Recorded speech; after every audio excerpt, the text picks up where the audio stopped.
오늘 살펴볼 하나님의 말씀은 누가복음 10장 70인 제자 파송 이야기 속에 담긴 복음 말씀입니다.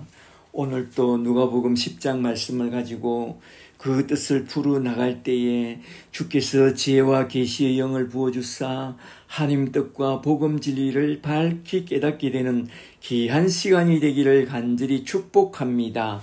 축복합니다.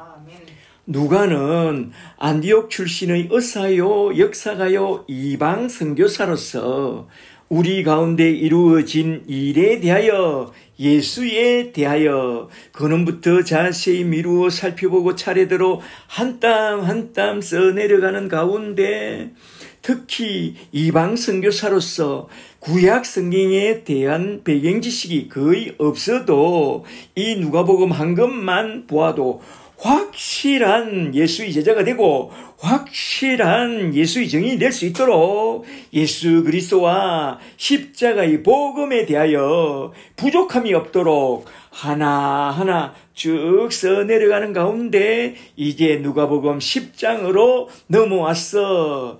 10장부터가 이제 후반부입니다. 9장까지는 전반부이고 10장부터 이제 후반부인데 이제 누가복음 10장으로 넘어와서 누가복음에만 나오는 그 유명한 세 가지 이야기, 첫째로 70인 제자 파송 이야기와 둘째로 선한 사마리아인의 이야기와 셋째로 마르다와 마리아의 이야기를 통해서 제자도와 더불어 이제 청지기의 도를 중심을 하여 나온 중요한 메시지를 한번 쭉 살펴보고자 합니다.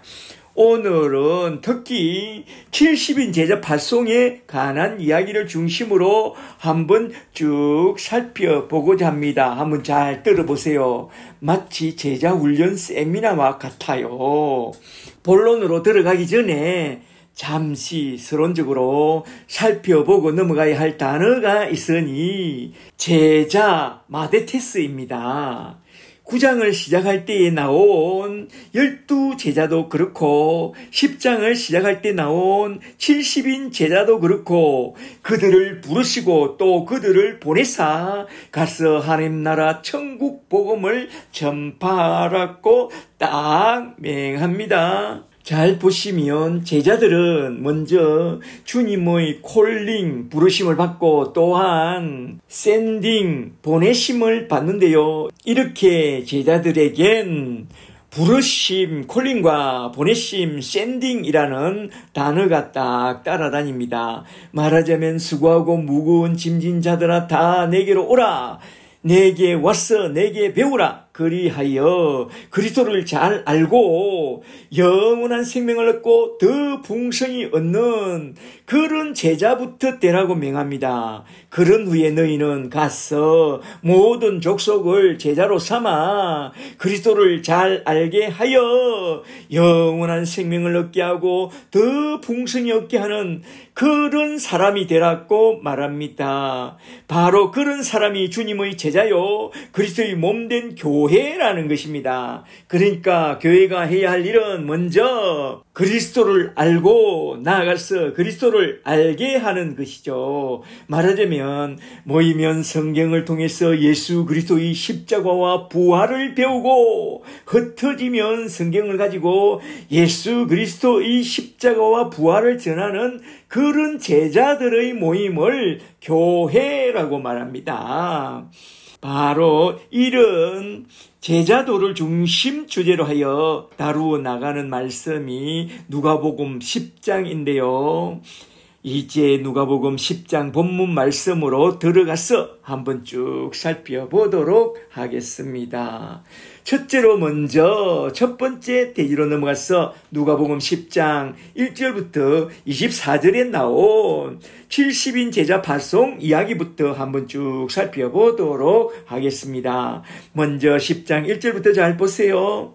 1절에 그 후에 주께서 따로 70인을 세우사 친히 가시려는 각 동네와 각 지역으로 둘씩 앞서 보내시며 아멘. 여기서 먼저 살펴볼 말씀은 그 후에 메타타우타라는 이 말인데요. 그 후에란 앞장에 나온 베나산에서 벨세의 복음, 십자가의 복음을 선포한 후에 9장 51절에서 예수님이 성천하실 때가 다 된 것을 아시고 예루살렘으로 올라가시기로 굳게 결심하시고 예루살렘으로 올라가는 길목에서 제자의 도에 관한 교훈을 했으니 그게 뭐였느냐. 첫째로 인자는 머리 둘 곳이 없다. 나를 따르려면 먼저 자기를 부인하고 따라야 한다. 둘째로 죽은 자는 죽은 자들에게 맡겨두고 너는 가서 천국 복음을 전파하라. 셋째로 쟁기를 들고 뒤를 돌아보는 자는 하느님의 나라에 합당치 않다고 교훈했죠. 그리고 그 후에 하면서 10장을 딱 시작하는데요. 잘 보시면 12제자 외에 또 다른 70인 제자를 따로 세워서 내보내면서 제자 파송 설교를 하는 그 내용부터 딱 나옵니다. 그러한 제자 파송 설교 내용을 잘 살펴보면 앞장에 나온 12제자 파송 설교와 거의 똑같아요. 먼저 그들에게 권세와 능력부터 주고 곧이어 전도자의 행동 지침 3가지를 딱 교훈한대요. 잘 보세요. 먼저 70인 제자를 따로 불러서 파송하면서 설교한 그 내용부터 먼저 한번 좀 살펴보고 넘어가도록 하겠습니다. 10장 1절부터 잘 보세요. 1절에 그 후에 주께서 따로 70인을 세우사 친히 가시려는 각 동네와 각 지역으로 둘씩 앞서 보내시며 이르시되 추수할 것은 많되 일꾼이 적으니 그러므로 추수하는 주인에게 청하여 추수할 일꾼을 보내어 주소서 하라. 말하자면 먼저 기도부터 하고 가라. 기도하는 자에겐 좋은 사람을 붙여주고 기도하지 않는 자에겐 괴물을 붙여준다고 한 그런 말씀을 좀 들어봤어요. 그러니까 기도부터 하라 이거죠. 그리고 3절에 갈지어다 내가 너희를 보냄이 어린 양을 이리 가운데 보냄과 같도다. 아멘. 이게 무슨 말씀이냐? 이 말씀은 9장 1절에서 12제자를 파송할 때 하신 말씀을 보면 딱 알 수 있는데요. 잠시 9장 1절로 돌아가서 한번 잘 보세요. 9장 1절에 예수께서 12제자를 불러 모사 콜링하사 모든 기근을 제어하며 병을 고치는 능력과 권위를 주시고 2절에 내보내시며 샌딩하시면서 너희는 하나님의 나라를 전파하며 천국 복음을 가르치라고 말씀합니다. 말하자면 12제자에게 주의 능력과 권세를 주면서 첫째로 프리칭 하나님의 나라 천국을 전파하며 둘째로 티칭 하나님의 나라 천국 복음을 가르치고 셋째로 드라이빙 귀신을 쫓아내며 넷째로 힐링 병든 자를 치유하고 그들 안에 하나님의 나라 천국을 재건하는 그런 자가 되라고 하면서 그 12제자들을 내어 보냅니다. 그와 똑같은 방식으로 70인 제자들을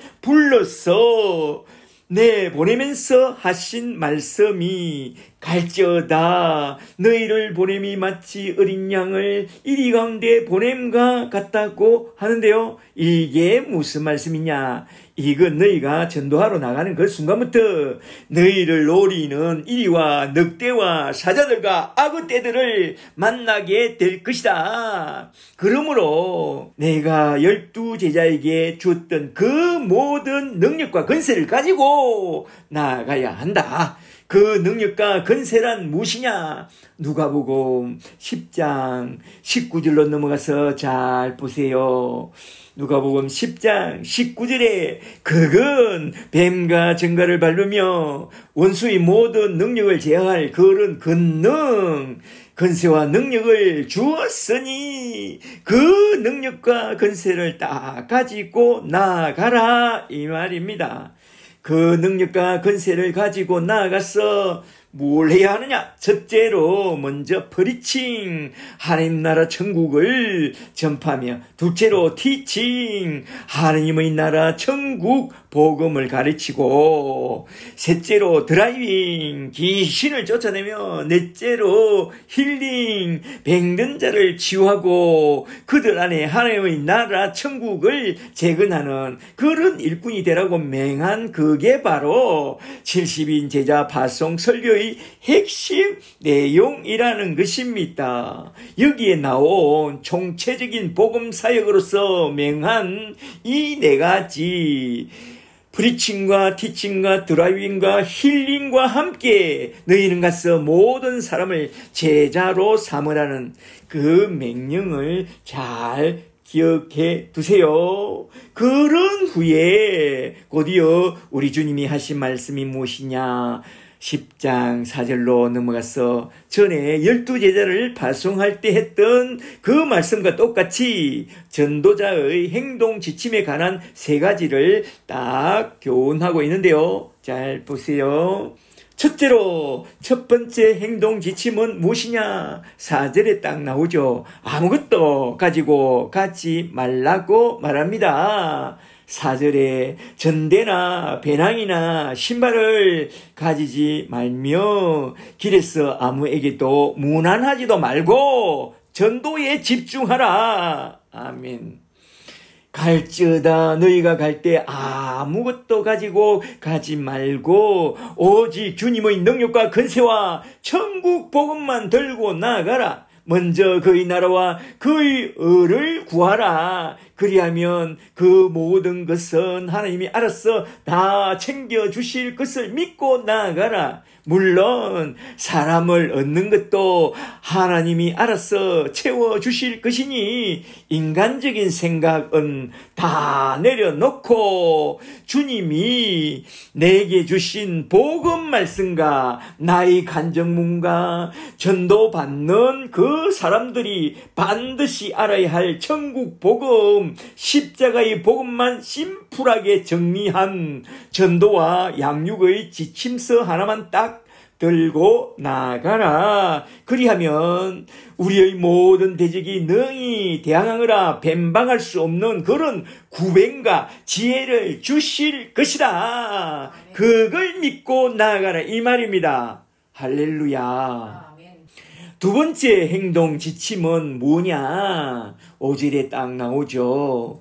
그 집에 들어갈 때에 평안을 빌라 이겁니다. 5절에 그 집에 들어가거든 먼저 말하되 이 집이 평안할지어다 하라. 말하자면 그 집에 평화의 복음부터 전하라 이거죠. 만일 평안을 말하자면 평화의 복음을 받을 사람이 거기 있으면 너희가 전한 그 평안이 그 평화의 복음이 그에게 머물 것이요 그렇지 않으면 너희에게로 돌아오리라. 그 집에 유하며 주는 것을 먹고 마시라. 일꾼이 그 삭을 받는 것이 마땅하니라. 그러나 이 집에서 저 집으로 옮겨 다니지 말라. 아멘. 여기서 말하고 있는 평안은 전에도 한번 살펴봤듯이 세상 사람들이 말하는 그 집의 안녕을 비는 무병장수와 만사행통을 빌어주라는 그런 말이 아니라 그 평안은 십자가의 은혜 아래서 하나님과 화목을 이루는 그런 화평의 복음, 십자가의 복음을 전해주라는 그런 말입니다.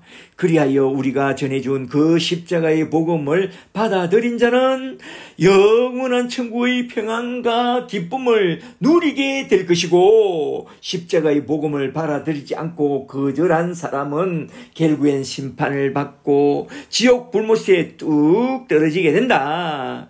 이걸 너희가 잘 알고 그 집에 들어갈 때에는 반드시 그 평안의 복음, 십자가의 복음을 잘 전해주는 그런 제자가 되라 이 말입니다. 그리고 그 집에 들어가게 되거든. 그 집에서 주는 것만 먹고 함부로 이 집과 저 집으로 이곳과 저곳으로 옮겨 다니지 말고 우물을 파도 한 우물만 파라. 싹군처럼 더 대접 잘하는 곳을 찾아서 눈을 번들거리지 말고 먹을 것과 입을 것만 있으면 족한 줄로 알고, 너희가 그저 받았으니 그저 나눠주고 복음을 나눠주고 빈손으로 들어갔다가 빈손으로 나오라. 은근히 뒷돈 챙기지 말라 이 말입니다. 잘 아시겠죠? 그리고 전도자가 집중해야 할 것은 무엇이냐? 그 다음 구절을 보면 하나님의 나라 천국 복음입니다. 8절부터 잘 보세요. 8절에 어느 동네에 들어가든지 너희를 영접하거든 너희 앞에 차려주는 그것을 먹고 거기 있는 병자들을 고치고, 첫째로 병자들을 고치고 둘째로 또 말하기를 하나님의 나라가 너희에게 가까이 왔다 하라. 말하자면 하나님 나라 천국 복음을 전파라 이 말입니다. 여기서 잘 보면 거기에 있는 병자들을 고쳐주고 또 하나님의 나라 천국 복음을 전파라 라고 말합니다. 예수님의 일상을 보면 언제나 먼저 병든 자 고치고 죽은 자 살리고 귀신을 쫓아내며 그들에게 천국 복음을 전파하고 그 영혼 속에 하나님 나라 천국을 재건하는 데 집중했습니다. 잘 보세요. 그런 주님을 본받아 너희도 먼저 병든 자 고치고 복음으로써 죽은 자 살려내라. 그리하면 그 안에 있던 귀신은 다 떠나가고 그들 속에 하늘나라 천국이 재건될 것이니 그때에 병든 자 병에서 해방된다. 너희는 그 일을 하라 이 말입니다. 여기서 특히 우리가 눈여겨봐야 할 것은 어디서 뭘 하든지 먼저 거기에 있는 병든 자들부터 잘 돌보라는 게 아니라 병든 자를 고쳐주라고 했습니다. 어떻게 하면 되나요? 야고보서 5장 14절 말씀을 따르면 됩니다. 그래서 저는 야고보서 5장 14절 말씀이 참 좋습니다. 야고보서 5장 14절에 너희 중에 병든 자가 있느냐? 그는 교회의 장로들을 청할 것이요 그들은 주의 이름으로 기름을 바르며 그를 위하여 기도할지니라. 그 기름이 뭐냐? 물파스야. 물파스 하나 딱 발라주고 안수해주면 웬만한 것은 거의 다 나아요. 암도 낫습니다. 왜냐하면 15절에 믿음의 기도는 병든 자를 구원하리니 주께서, 우리가 아니라 주께서 그를 일으켜 주실 것을 약속이기 때문입니다. 16절에 그러므로 너희 죄를 서로 고하며 병 낫기를 위하여 서로 기도하라. 의인의 간구는 역사하는 힘이 많으니라. 아멘. 장로만, 목사만 기도해 주는 게 아니라 평신도가 목사와 장로를 위해서 기도해 주라 이 말입니다. 할렐루야. 저는 그 집에 들어가면 종종 병든 자에게 안수를 잘 해줍니다. 그리하면 웬만하면 병이 딱 낫는데요. 저는 체질적으로 다른 사람들에 비하여 몸이 참 뜨겁습니다. 열이 많아요. 그래서 병든 자 위에 한 10분 정도 손을 얹고 딱 눌려 있으면 제 손이 뜨겁다 보니까 그냥 성령의 불이 나온다고 그들이 말해요. 그리하여 그들의 마음에서부터 병이 벌써 그냥 놔버리는 것 같아요. 그래서 저는 안수기도를 잘 해줍니다. 10분 동안 딱 얹어서 주여 하고 있으면 거의 다 나아요. 할렐루야. 그렇게 안수하고 기도해 주는 것도 중요하지만 그것보다 더 중요한 것은 하나님 나라 천국 복음, 십자가의 복음을 전해주는 게 훨씬 더 중요하다고 말합니다. 우리가 예수 그리스도의 복음, 십자가의 복음을 잘 전해주고 그가 그 복음을 받게 되면 어떤 일이 일어나느냐. 복음의 능력과 성령의 능력이 그 영혼 속에 뚫고 들어가서 그 사람을 사망의 나라에서 생명의 나라로 구원해내는데 그에게 복음과 함께 성령이 쑥 들어가는 그 순간 그를 장악하고 있던 귀신의 영이 놀라서 팍 떠나면서 그 귀신이 가져왔던 그 모든 문제는 다 해결되고 그 모든 병에서 자유를 얻게 됩니다. 그러므로 우리가 예수 그리스도의 복음, 십자가의 복음을 잘 전해주는 그것은 너무나 또 중요합니다. 할렐루야. 제가 대학교 4학년 때 십자가의 복음과 함께 성령을 딱 받게 된 그때부터 그동안 나를 장악하여 나를 마음대로 이끌고 다니던 그 어둠의 영, 귀신의 영이 팍 떠나면서 저를 늘 짓누르고 있던 그 모든 병으로부터 해방되었는데요. 그 중에 첫째로 가장 큰 변화는 밤마다 늘 시달리던 가위 눌림이 싹 사라졌고 또한 어릴 때부터 늘 알아왔던 원인 모를 위통이 싹 사라졌습니다. 그 위통이 한번 발동하면 저는 거의 1시간 동안 고통 속에서 배를 움켜잡고 떼굴떼굴 굴렀는데요. 놀랍게도 그 병이 싹 사라진 거요. 예수를 영접한 이후에 나중에 성경을 통해서 알게 된 것은 복음과 함께 성령을 받을 때에 그동안 내 안에 붙어서 나를 괴롭히던 그 귀신의 영이 떠나면서 그런 병에서 해방되었다는 것입니다. 할렐루야. 아멘. 어떤 신유나 방언이나 축사나 은사 사역으로 제가 고침을 받은 게 아니라 오직 복음의 역사를 통해서 복음과 함께 성령이 내게 임하자마자 그 모든 질병에서 고침을 받은 것입니다. 할렐루야죠. 신유나 방언이나 축사나 은사 사역으로 고침을 받느냐, 그런 것은 거의 일시적일 뿐입니다. 그런 것으로는 우리 영혼을 죄와 사망의 권세에서 절대로 구원하지 못합니다. 우리 영혼을 저 원수마귀 사탄과 죄와 사망에서 구원해내는 것은 오직 하나님 나라 천국 복음, 예수 십자가의 복음밖에 없습니다. 할렐루야. 그러므로 이 천국 복음을 전하는 그런 제자가 되라 이 말입니다. 이게 중요합니다. 이 복음을 전할 때에 우리가 전한 이 복음이 그 영혼 안에 뚫고 들어가서 복음과 함께 성령이 그에게 임하는 그 순간 그 안에 있던 귀신의 영은 놀라서 팍 떠나가고 그 귀신이 가져왔던 온갖 악한 병도 함께 떠나가면서 영혼이 잘 되고 범사가 잘 되고 강건하게 되는 것입니다. 그러므로 저와 여러분은 복음과 성령으로 성부수를 던지고 성부를 거는 그런 예수의 제자들이 다 되시기를 주의 이름으로 간절히 축복합니다.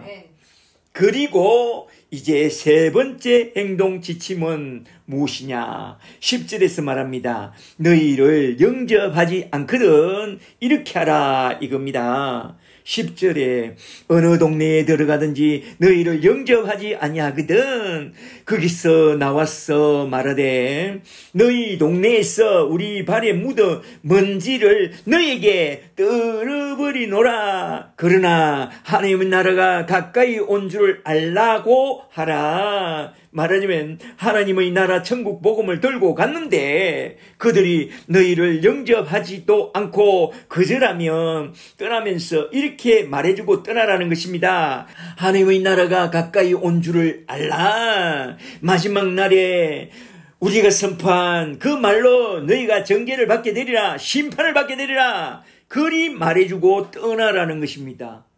그리고 곧이어 나온 말씀이 12절 말씀인데요. 잘 보세요. 12절에 내가 너희에게 말하노니 그날에 소돔이 그 동네보다 견디기 쉬우리라.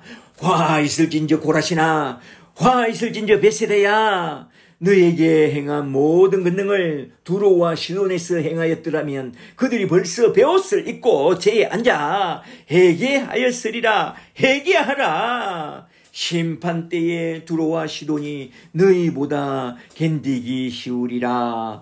가브나움아, 너가 하늘까지 높아지겠느냐? 음부까지 낮아지리라. 16절에 너희 말을 듣는 자는 곧 내 말을 듣는 것이요, 너희를 저버리는 자는 곧 나를 저버리는 것이요, 나를 저버리는 자는 나를 보내신 이를 저버리는 것이니라 하시니라. 아멘.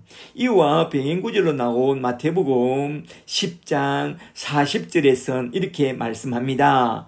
마태복음 10장 40절에 너희를 영접하는 자는 나를 영접하는 것이요, 나를 영접하는 자는 나를 보내신 이를 영접하는 것이니 선지자의 이름으로 선지자를 영접하는 자는 선지자의 상을 받을 것이요, 의인의 이름으로 의인을 영접하는 자는 의인의 상을 받을 것이니라. 아멘. 누가복음 10장 16절은 좀 부정적으로 접근하는데 마태복음 10장 40절에서는 긍정적으로 접근하는 것 같아요. 누가복음에서는 너희를 저버리는 자는 나를 저버리는 것이다. 마태복음에서는 너희를 영접하는 자는 나를 영접하는 것이다. 그렇게 접근하고 있습니다. 여기에 나온 누가복음 10장 16절을 잘 보세요. 너희 말을 듣는 자는 곧 내 말을 듣는 것이요, 너희를 저버리는 자는 곧 나를 저버린 것이요, 나를 저버리는 자는 나를 보내신 이를 저버리는 것이니라. 이게 무슨 말씀이냐? 너희가 전하는 그 복음은 너희 것이 아니다. 너희가 행하는 그 능력도 너희 것이 아니다. 너희 능력이 중요한 게 아니라 너희가 전하는 그 복음이 중요하다.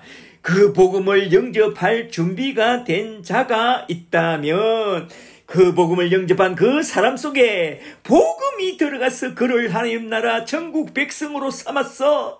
그 속에 하나님 나라 천국을 재건할 것이다, 이 말입니다. 복음이 그렇게 할 것이다, 이 말입니다. 너희가 하는 것이 아니라 복음이 그렇게 할 것이다. 그걸 갖고 가라, 복음을 갖고 가라, 이 말입니다. 전도란 너희가 하는 게 아니라 하나님이 하신다. 너희는 그저 하나님이 준비해 둔 자들을 만나서 그저 복음을 잘 전해주면 된다. 그게 전도의 핵심이라는 것입니다. 우리는 그저 보내심을 받은 전도의 도구요, 통로요, 매개체입니다.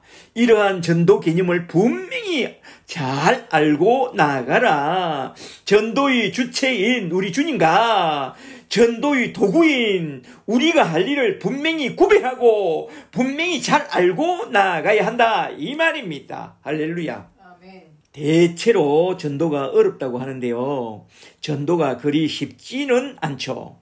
늘 거절당하니까 쉽지 않습니다. 그러나 우리 주님이 준비해 둔 그 사람을 만나러 간다는 그런 기대감을 가지고 나간다면 전도는 어렵지 않아요. 즐거워요. 제가 캠퍼스 필드에서 늘 전도하는데 전도하는 게 그리 쉽지는 않아요. 맨날 허탕치는 날이 더 많으니까 마음은 좀 어렵지만 그래도 오늘은 주님이 준비해 놓은 그런 사람을 만나러 간다는 그런 기대감을 갖고 나가니까 전도가 어렵지 않아요.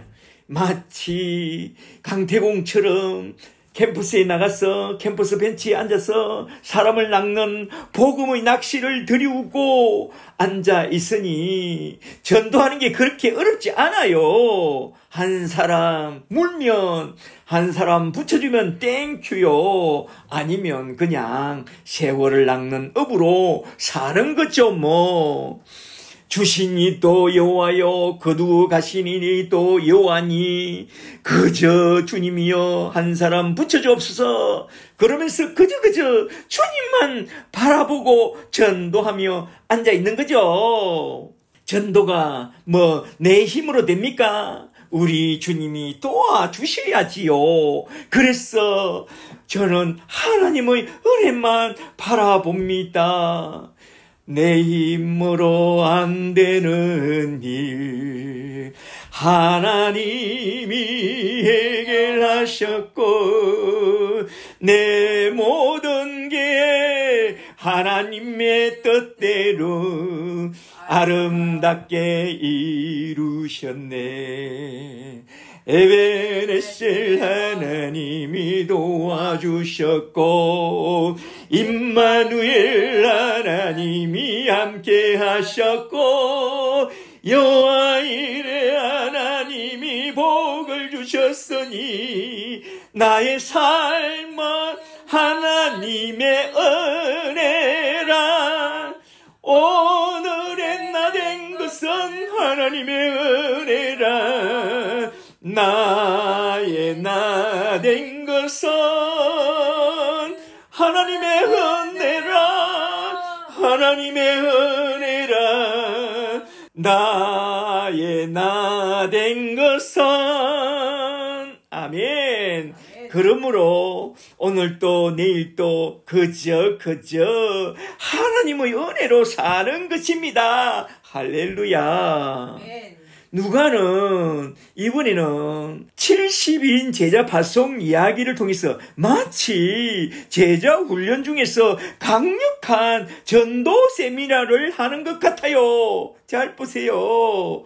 계속해서 그 다음 대목에 나온 말씀을 한번 잘 들어보세요. 이제 그 다음 대목으로 넘어가서 전도하고 돌아온 70인 제자들이 주님께 보고하는 장면인 누가복음 10장 17절부터 잘 보세요. 70인 제자 파송 이야기는 크게 두 대목으로 나누어져 있는 것을 볼 수 있는데요. 첫 번째 대목은 70인 제자 파송 설교가 딱 나오고, 두 번째 대목은 70인 제자가 사역하고 돌아와서 보고하는 그 내용이 쭉 나오는데요. 그 두 번째 대목으로 나온 70인 제자들이 돌아와서 보고하는 그 내용이 10장 17절부터 나오는데 10장 17절부터 잘 보세요. 17절에 70인이 기뻐하며 돌아와 보고합니다. 이르되 주여 주의 이름이면 귀신들도 우리에게 항복하더이다. 아멘.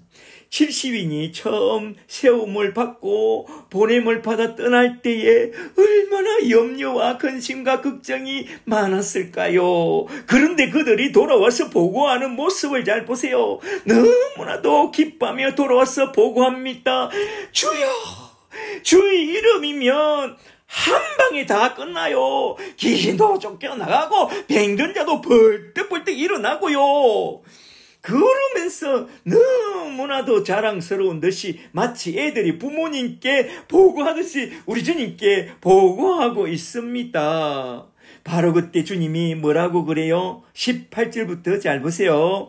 18절에 예수께서 이르시되 사탄이 하늘로부터 번개같이 떨어지는 것을 내가 보았노라. 하하하. 내가 너에게 뱀과 청가를 밟으며 원수의 모든 능력을 제어할 근세와 능력을 주었으니 너희를 해칠 자가 결코 없느니라. 그리고 이어서 아주 중요한 말씀을 선포하는데요. 이게 바로 핵심 골자이죠. 20절에 그러나 귀신들이 너희에게 항복하는 그런 것으로 기뻐하지 말고 너희 이름이 하늘에 기록된 것으로 기뻐하라. 구원의 복음 말씀으로 기뻐해야 한다 이 말입니다. 할렐루야. 이게 무슨 말씀이냐? 마태복음 7장 21절 말씀을 빌려서 한번 말해 볼까요? 마태복음 7장 21절에 나더러 주여 주여 하는 자마다 다 천국에 들어갈 것이 아니오 오직 천국 복음을 믿음으로 말미암아 들어간다. 너희가 주의 이름으로 선지자 노릇하며 주의 이름으로 귀신을 쫓아내며 주의 이름으로 많은 권능을 행한 그것으로 너희는 기뻐하지 말고 너희가 받은 천국 복음으로 말미암아 너희 이름이 생명책에 기록된 그것을 생각하고 너희는 기뻐하라 이 말입니다. 여기서 우리가 분명히 알아두어야 할 것은 하나님의 나라 천국 복음, 십자가의 복음을 받게 된 그 순간 우리는 하나님 나라 천국 백성으로 등록된다 이 말입니다. 교인 등록이 아니라 생명책에 기록된다 이 말입니다. 아멘. 그리고 우리가 나아가서 하나님 나라 천국 복음을 전파할 때 그 복음을 받게 된 그 사람도 하나님 나라 천국 백성으로 등록된다는 것을 너희는 잘 알고 천국 백성이 되도록 돕는 그런 일을 하라 이 말입니다. 그 일 외에 그냥 선지자 노릇하고 방언을 하고 귀신을 쫓아내고 병든 자 고치고 어떤 능력을 행한다고 그 이름이 생명책에 등록되는 것이 아니니 그런 허망한 일은 다 제껴놓고 천국 복음으로 사람을 도왔어 그 사람의 이름이 생명책에 기록되는 그 일을 가장 큰 기쁨으로 여기고 십자가의 복음으로 한 사람 한 사람을 돕는 그런 일을 하는 데서 너희의 참된 기쁨을 찾으라 이 말입니다. 할렐루야. 아멘. 여기서 주님이 기뻐하라고 하신 단어를 원전으로 보면 카라 그리고 카이레테인데요. 이 단어는 카리스 은혜라는 말에서 나온 그런 단어요. 카리스마는 은사라고 하죠. 카라라는 이 기쁨은 카리스라는 하나님의 은혜로 말미암아 나온 그런 기쁨을 말하는데요. 하나님의 은혜로 말미암아 우리가 복음을 받고 성령을 받고 우리 이름이 생명책에 기록된 등록된 그것을 기뻐하라 이겁니다. 그런 기쁨이 우리 속에 가득히 차고 넘치게 되기를 주의 이름으로 간절히 축복합니다. 그렇다면 여기서 어떻게 하면 우리 이름이 그 생명책에 기록될 수 있느냐? 이게 핵심 문제이죠. 어떻게 하면 우리 이름이 그 생명책에 기록될 수 있느냐? 곧이어 나온 말씀을 잘 보세요. 예수님의 말씀도 누가의 증언도 굉장히 아주 논리적입니다. 여기에 해답이 딱 나옵니다. 10장 21절부터 잘 보세요. 21절에 그때에 예수께서 성령 안에서 기쁨이 가득하여 full of joy 기쁨이 가득하여 외칩니다. 천지의 주제이신 내 아버지여 이것을 스스로 지혜롭다고 여기는 자들에게는 숨기시고 어린아이들에게는 나타내심을 감사하나이다. 올소이다. 이렇게 된 것이 다 아버지의 뜻이니다. 아버지께서 모든 것을 내게 주셨으니 아버지 외에 아들을 아는 자가 없고 또 아들의 소원대로 계시를 받은 자 외에 밑줄 자 아들의 소원대로 계시를 받은 자만 생명책에 기록된다. 아들의 손대로 계시를 받은 자 외에 아버지가 누구신지 아는 자가 없나이다. 아멘. 그리고 23절에서 제자들을 조용히 돌아보며 말합니다. 23절에 조용히 이르시되 너희가 보는 것을 보는 눈이 복이 있도다. 내가 너희에게 말하노니 많은 선지자와 임금이 너희가 보는 바를 보고자 하였으되 보지 못하였으며 너희가 듣는 바를 듣고자 하였으되 듣지 못하였느니라. 그게 뭐냐? 예수 그리스도와 십자가의 복음이라는 것입니다. 할렐루야. 여기서 중요한 말씀은 22절에 나온 말씀, 아들의 소원대로 계시를 받은 자, 말하자면 예수를 믿음으로 말미암아 지혜와 계시의 성령을 받은 자만이 하나님의 생명책에 그 이름이 기록된다는 것입니다. 하나님의 생명책이란 뭐냐? 잠시 계시록 20장 12절을 잘 보세요. 계시록 20장 12절에 하나님의 보좌 앞에, 말하자면 백보자 심판대 앞에 책들이, 복수행의 사망첩들이 펴져 있고 또 다른 단수행의 생명책이 펴져 있으니 누구든지 생명책에 기록되지 못한 자들은 저 불못에 던져지더라. 아멘. 이걸 볼 때에 생명책은 구원의 맹부라는 것이죠. 예수님은 누가복음 10장 20절에서 이렇게 말씀합니다. 누가복음 10장 20절에 귀신들이 너에게 항복하는 그런 것으로 기뻐하지 말고 너희 이름이 하늘의 생명책에 기록된 것을 너희는 기뻐하라. 이게 참된 기쁨이다, 이 말입니다. 그렇다면 과연 어떻게 하면 우리 이름이 그 생명책에 기록될 수 있느냐? 그게 누가복음 10장 22절에 나오죠. 아들의 소원대로 계시를 받은 자, 말하자면 복음과 함께 지혜와 계시의 성령을 받은 자만이 그 이름이 생명책에 딱 기록된다는 것입니다. 말하자면 복음과 함께 성령을 받을 때에 그 이름이 생명책에 기록되니까 너희는 복음과 함께 성령부터 딱 받고 너희는 복음과 함께 성령을 받도록 도와라, 이 말입니다. 할렐루야. 에베소서 1장 13절을 보면 진리의 말씀, 구원의 복음을 듣고 예수를 믿어 약속의 성령으로 인치심을 받게 되는 그 순간 하나님의 자녀가 되고 그 이름이 생명책에 기록된다는 것입니다. 할렐루야. 그 이름이 생명책에 기록된 우리가 저 하늘나라 천국에 올라가게 된다면 우리는 어떻게 되느냐? 히브리서 12장 22절에서 이렇게 딱 말합니다. 히브리서 12장 22절에 하늘의 시온산과 살아계신 하나님의 도성과 새 예루살렘과 천만 천사와 하늘에 기록된 장자들의 총회에 딱 참여하게 된다고 말합니다. 이거 정말로 놀랍지 않나요? 말로 표현할 수 없는 그 영광스러움을 생각하면 저는 벌써부터 가슴이 마구 벌렁거리고 가슴이 떨리고 너무나 또 좋습니다. 저는 그런 천국에 얼른 속히 돌아가고 싶습니다. 저는 그러한 천국 소망 속에 살아가고 있으니 그 어떤 환난이나 공고나 박해나 기근이나 적신이나 위험이나 칼이나 순교가 두렵지 않습니다. 이러한 천국 소망이 우리의 가장 큰 능력과 근세라는 것입니다. 할렐루야. 한번 잘 생각해 보세요. 하늘나라에는 생명책이 딱 단 한 것만 있고 그 생명책에 우리 이름이 딱 기록되어 있대요.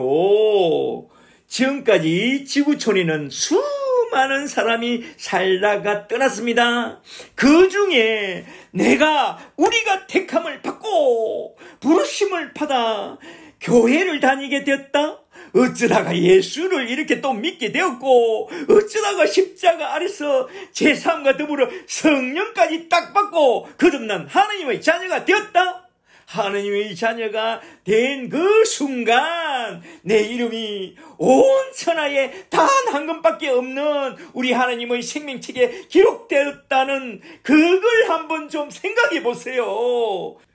대한민국 정도가 아니라 전 세계에서 그렇게 많고 많은 사람들이 오고 갔지만은 그들 중에서 내가 택감을 받고 내가 부르심을 받고 예수를 믿고 성령으로 거듭나서 하나님의 자녀가 되었고 생명책에 기록되어 있다니, 아유, 감사합니다. 감사합니다.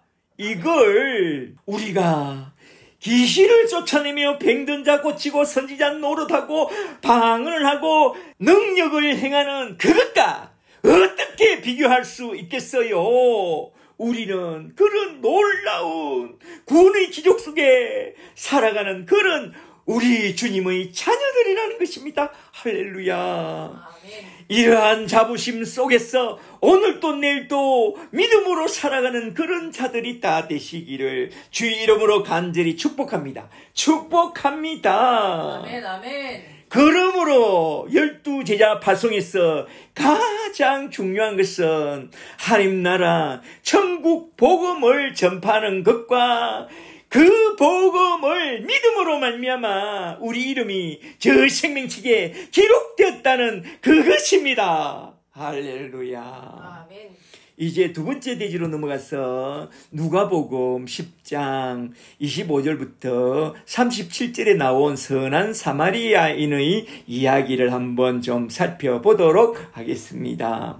누가는 무엇을 말해주고 싶어서 선한 사마리아인의 이야기를 너희 이름이 생명책에 기록된 것을 기뻐하라고 한 그 다음에 딱 붙여 놓았을까요? 문맥 구조를 따라서 잘 생각해 보세요. 전에도 종종 말했듯이 모든 성경 말씀은 영생에 이르는 길이요 진리요 생명이신 하나님의 아들 예수 그리스도와 복음을 담아내고 있다고 했습니다. 그렇다면 선한 사마리아인의 이야기도 바로 그런 생명에 이르는 길과 복음 진리를 담아낸 그런 이야기라는 것이죠.